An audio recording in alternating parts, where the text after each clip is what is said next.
Hey guys, welcome to the Midweek Minute, the show that's more than a minute but needed a catchy title. I'm Will Presti. It's Wednesday, September 23rd, 2015. Here's what's trending right now. Everyone's still talking about the 67th Primetime Emmy Awards that were held over the weekend. It's always great to see all those beautiful trophies and all their rich husbands. In a major upset, the Emmy for Outstanding Ensemble Comedy Performance went to the cast of the Second Republican Debate. I also could have done a Mad Men joke there, or American Horror Story. Shameless, Transparent, Scandal, hopefully not Inside Amy Schumer.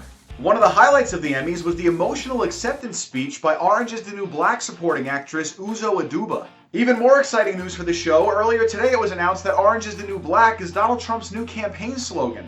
New England Patriots quarterback Tom Brady has endorsed Donald Trump for president, so it looks like Trump's ego won't be inflated for too much longer.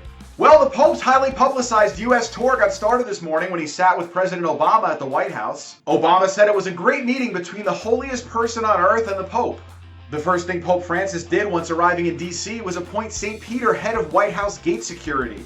With St. Peter guarding that gate, I'm not sure we'd ever have another president. Speaking of Obama, he just nominated the first ever openly gay Army leader. The guy's already having a huge impact. For instance, the Army's new slogan is never leave a man behind.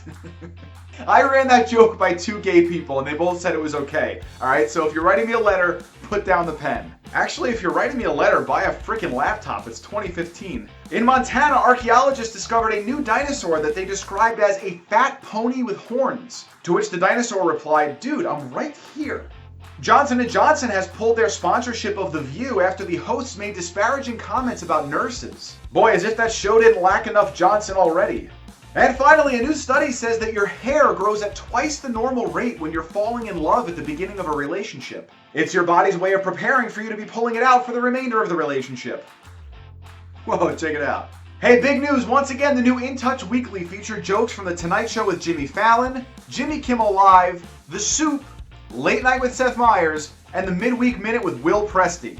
Each week on the show, we play a different hashtag game. Amazing job on last week's Arrogant Movies hashtag. Honestly, guys, some of the most creative responses we've ever had, and once again, a trending topic on Twitter.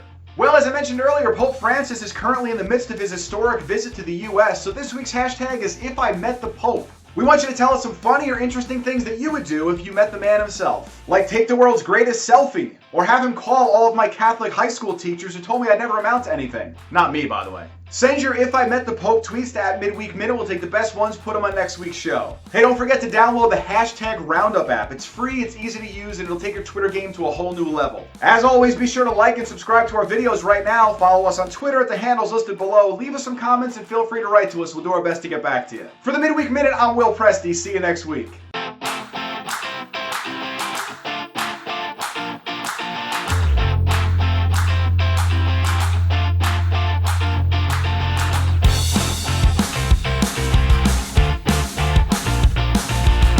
The Pope's current visit to the United States represents the largest security operation in U.S. history, just barely beating out the security needed for Eli Manning to walk through the streets of New York after blowing the last two Giants games. I think it's too personal of a joke to put on the show. I think people will definitely be able to sense my anger, and that's not a good thing.